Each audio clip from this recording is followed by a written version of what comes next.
Hello everyone, how are you? I hope you all are doing well.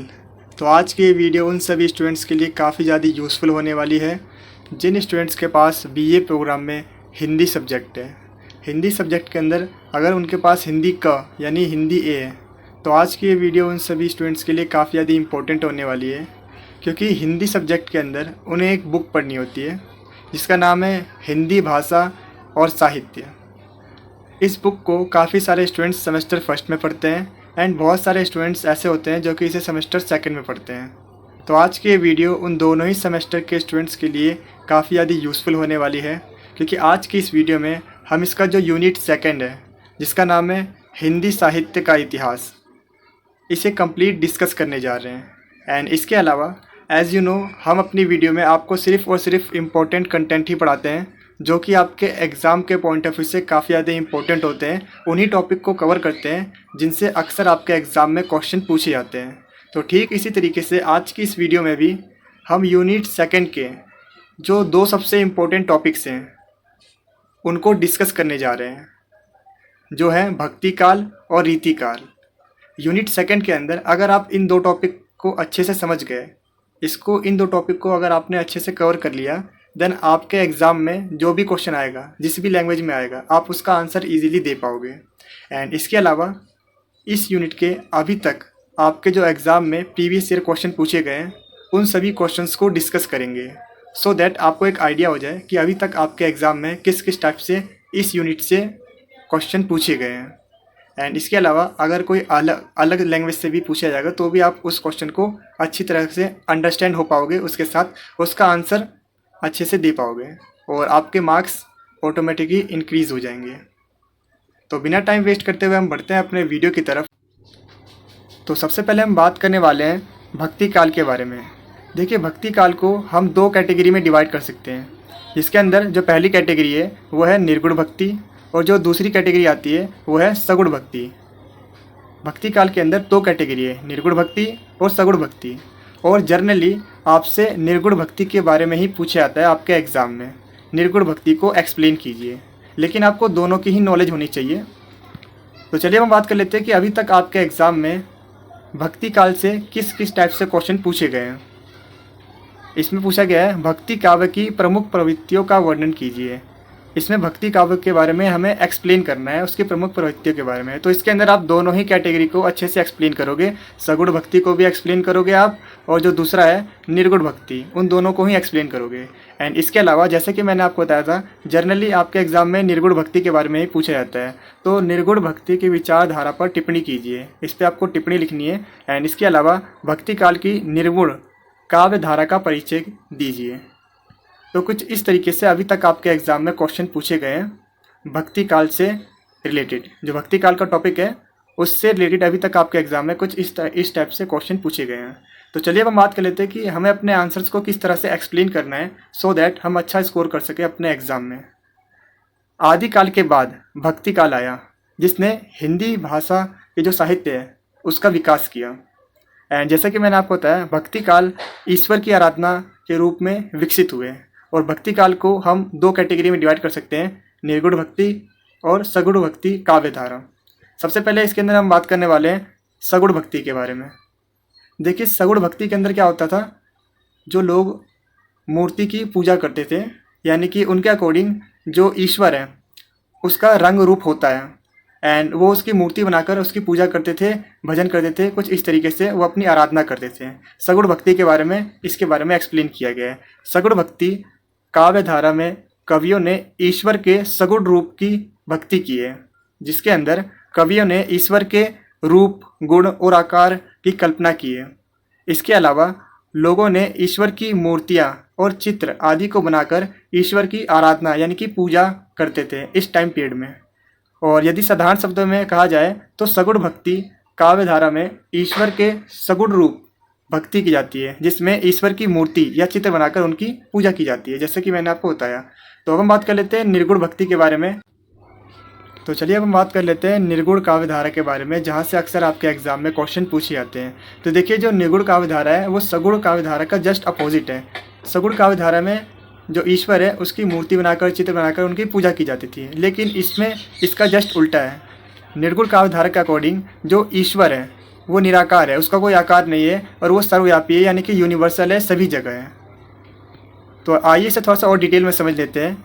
निर्गुण काव्यधारा में कवियों ने ईश्वर के निर्गुण रूप की भक्ति की है। अब निर्गुण का क्या अर्थ है? इसका मतलब है गुणों से रहित। अर्थात इस काव्यधारा के जो कवि हैं उनका मानना था कि ईश्वर जो है वो निराकार है, निर्गुण है और सर्वव्यापी, यानी कि सभी जगह मौजूद है। आप में भी है, हम में भी है, सब में है। इस काव्यधारा में लोग ईश्वर की आराधना के लिए किसी भी चित्र या मूर्ति का इस्तेमाल नहीं करते थे। वे केवल ईश्वर के नाम और जाप करके उनकी आराधना करते थे। जैसे कि आपने देखा होगा जो मुस्लिम होते हैं वो इसी तरीके से अपने ईश्वर की आराधना करते हैं, वो किसी भी मूर्ति या चित्र का यूज़ नहीं करते हैं। एंड इसके अलावा निर्गुण काव्यधारा के जो कुछ प्रमुख कवि हैं वो हैं कबीर, रैदास, दादू दयाल और गुरु नानक जी। तो चलिए इसे थोड़ा सा और डिटेल में समझ लेते हैं। तो चलिए अब हम बात कर लेते हैं निर्गुण भक्ति विचारधारा की विशेषताओं के बारे में, उसके फीचर्स के बारे में। तो जैसा कि मैंने आपको बताया था, निर्गुण भक्ति के जो कवि हैं उनका मानना है जो ईश्वर है वो निराकार है, उनका कोई आकार रंग रूप नहीं है और वो सर्वव्यापी है, यानी सभी जगह है। इस विचारधारा में जो भक्त होते हैं वो भगवान की किसी भी तरह की प्रतिमा या मूर्ति की पूजा नहीं करते हैं, बल्कि वो ईश्वर का जो नाम है उनको जपते हैं और उनसे उनकी आराधना करते हैं। जैसे कि आपको पता ही होगा मुसलमानों में किसी भी तरह की जो मूर्ति और प्रतिमा की पूजा नहीं की जाती, बल्कि वो ईश्वर का नाम जपते हैं और नाम जप कर वो उनकी आराधना करते हैं। तो कुछ इस तरीके से निर्गुण जो विचारधारा के जो फीचर्स हैं उनको मैंने आपको बताया। तो चलिए इसको एक एक करके थोड़ा सा और डिटेल में समझ लेते हैं। जिसके अंदर जो हमारा पहला पॉइंट आता है वो है निराकार ईश्वर का सिद्धांत। जिसके अंदर जो निर्गुण भक्ति है उसमें ईश्वर का कोई भी रंग रूप या आकार नहीं माना जाता। और निर्गुण भक्ति की जो काव्यधारा के जो कवि है उनका मानना है कि जो ईश्वर है वो एक असीम शक्ति है जो कि सभी जगह अवेलेबल है और उसका कोई विशेष रूप, आकार या रंग नहीं है। नेक्स्ट पॉइंट आता है हमारा भक्ति और भगवान का सीधा संबंध। अब इसके अंदर क्या होता है, जो भक्त है वो अपने भगवान से डायरेक्ट कांटेक्ट कर सकता है। इसके लिए उसे कोई यज्ञ कराने की, जिसमें ज़्यादा खर्चे होते हैं पैसे, ऐसे कुछ भी चीज़ करने की ज़रूरत नहीं है। अगर उसे भगवान से कनेक्ट होना है उसके लिए किसी भी मध्यस्थ या मीडिएटर की कोई आवश्यकता नहीं है, कोई नीड नहीं है। सिंपली वो अपने भगवान का जो नाम है उनको जपते हैं और उनसे उनकी आराधना करते हैं। इस विचारधारा में ये माना जाता है जो भक्त और भगवान के बीच किसी भी मध्यस्थ की आवश्यकता नहीं है। भक्त अपने भक्ति के माध्यम से ईश्वर की आराधना करते हैं, यानी कि उनका नाम जपकर वो अपने ईश्वर की आराधना करते हैं। नेक्स्ट पॉइंट है समानता और न्याय। निर्गुण विचारधारा वाले संतों ने सामाजिक असमानता और जात पात और धार्मिक जो अंधविश्वास थे उनके खिलाफ आवाज़ उठाई। वे मानते थे कि सभी मनुष्य एक समान है, यानी कि ये इक्वलिटी में विश्वास करते थे। इसीलिए किसी मनुष्य के साथ उसकी जाति, धर्म, लिंग आदि के आधार पर भेदभाव नहीं करते थे। तो ये काफ़ी इनका जो अच्छा पॉइंट है। नेक्स्ट हम बात कर लेते हैं आडंबर और ब्रह्म पूजा विरोध। निर्गुण विचारधारा वाले संत सभी बाहरी आडंबर, धार्मिक रीति रिवाज, मूर्ति पूजा का विरोध करते थे और उनका मानना था भगवान पाने के लिए किसी भी बाहरी माध्यम की आवश्यकता नहीं है। जैसे कि मैंने आपको बताया था, किसी मीडिएटर की आवश्यकता नहीं है, मध्यस्थ की आवश्यकता नहीं है। इसके लिए सिंपली आप भगवान की नाम जपें, उनकी आराधना करें, उनसे ही आप सच्चे भक्त कहलाओगे। नेक्स्ट पॉइंट है प्रेम और करुणा का महत्व। निर्गुण भक्ति में प्रेम, करुणा और दया का महत्व दिया जाता है। निर्गुण भक्ति के अनुसार लोगों में सभी जीव के प्रति प्रेम, करुणा का भाव होना चाहिए, यानी कि इनके अकॉर्डिंग किसी भी जीव की हत्या नहीं करनी चाहिए। और ये सबको इनमें क्या होता है, जो प्रेम और करुणा का और जो दया का, काइंडनेस है। नेक्स्ट हम बात कर लेते हैं भक्ति के लिए स्थानीय भाषा का प्रयोग। निर्गुण भक्ति विचारधारा में संतों ने अपने विचारों को लोगों तक पहुंचाने के लिए सरल, इजी एंड जो उनकी लोकल लैंग्वेज होती है, स्थानीय भाषा होती है, उसका इस्तेमाल किया था। क्योंकि पहले के टाइम में क्या होता था, जितने भी जो कविताएं जो भी लिखे जाते थे वो संस्कृत भाषा में लिखे जाते थे, जो कि जिन्हें पढ़ना आम लोगों के लिए काफ़ी ज़्यादा कठिन था। लेकिन जो निर्गुण विचारधारा वाले जो संत थे उन्होंने अपने विचारों को लोगों तक पहुंचाने के लिए इजी से इजी लैंग्वेज का यूज़ किया और जो उनकी लोकल लैंग्वेज है, जो स्थानीय भाषा है, उसका इस्तेमाल किया, जिससे ज़्यादा से ज़्यादा लोग उनकी बातों को समझ सकें और उनके मार्ग पर चल सकें। तो वीडियो में आगे बढ़ने से पहले अगर आपको क्वेश्चन नंबर 1 समझ में आ गया हो तो प्लीज़ इस वीडियो को ज़रूर से लाइक कीजिएगा। देखिए, मैं आपको बताना चाहता हूँ वीडियोज़ को बनाने में काफ़ी ज़्यादा समय लगता है, काफ़ी ज़्यादा मेहनत लगती है, और अगर आप वीडियो को लाइक करते हो तो हमें मोटिवेशन मिलता है ऐसी और बहुत सी वीडियोज़ बनाने के लिए। और जब आप इसे शेयर करते हो तो जैसा कि आपको पता है नॉलेज बांटने से बढ़ती है, और जब आप इसमें कमेंट करते हो तो हमें अपनी कमियों के बारे में पता चलता है कि हम कहाँ मिस्टेक कर रहे हैं और हम अपनी गलतियों को कैसे सुधार सकते हैं और आपको और कैसी यूज़फुल वीडियोस प्रोवाइड कर सकते हैं। So please do like, share and comment as much as you can. I request you, अगर आपको वीडियो यूज़फुल लगे तो लाइक, शेयर एंड सब्सक्राइब जरूर से कीजिएगा। तो अब हम बात करने जा रहे हैं इस यूनिट का जो दूसरा सबसे ज़्यादा इम्पोर्टेंट टॉपिक है, जहाँ से अक्सर आपके एग्ज़ाम में क्वेश्चन पूछे जाते हैं, वो है रीतिकाल। तो अब हम बात करने जा रहे हैं कि रीतिकाल से रिलेटेड अभी तक आपके एग्ज़ाम में किस किस टाइप से क्वेश्चन पूछे गए हैं। रीतिकाल की प्रमुख विशेषताओं का वर्णन कीजिए। या तो आपसे एग्ज़ाम में पूछा जा सकता है रीतिकालीन कविता की सामान्य प्रवृत्तियों का परिचय दीजिए। तब हम बात करने जा रहे हैं कि हमें अपने आंसर्स को एग्ज़ाम में किस तरह से प्रेजेंट करना है सो दैट हम अच्छा स्कोर कर सके अपने एग्ज़ाम में। तो सबसे पहले हमने इसमें एक इंट्रोडक्शन लाइन लिखी है, भूमिका लिखी है, जिसमें हमने बताया रीतिकाल को हिंदी साहित्य का सबसे ज़्यादा महत्वपूर्ण काल माना जाता है, सबसे ज़्यादा इम्पोर्टेंट टाइम पीरियड माना जाता है। क्यों?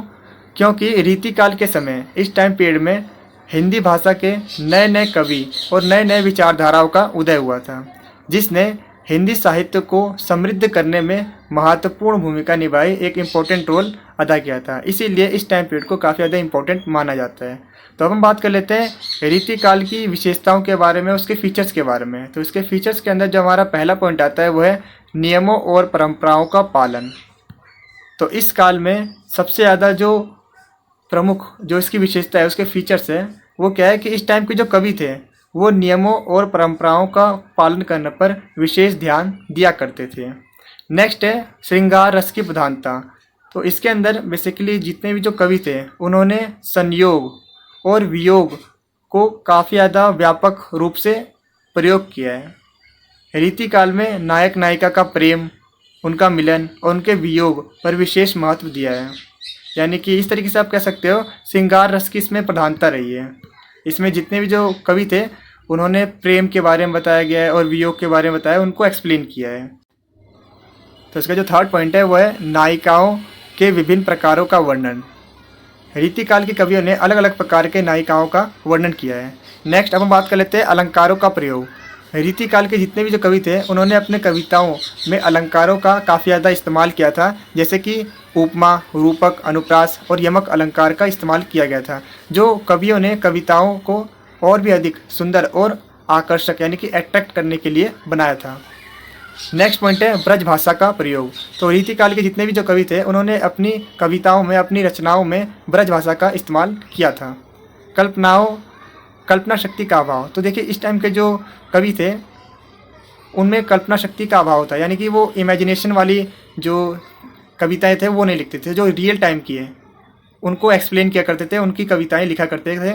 इस टाइम के जो कवि थे वो फिक्शनल चीज़ों को एक्सप्लेन नहीं करते थे, और इस टाइम के जो कवि थे वो बेसिकली जो प्रकृति है उसके बारे में, उसकी सुंदरता के बारे में एक्सप्लेन करते थे।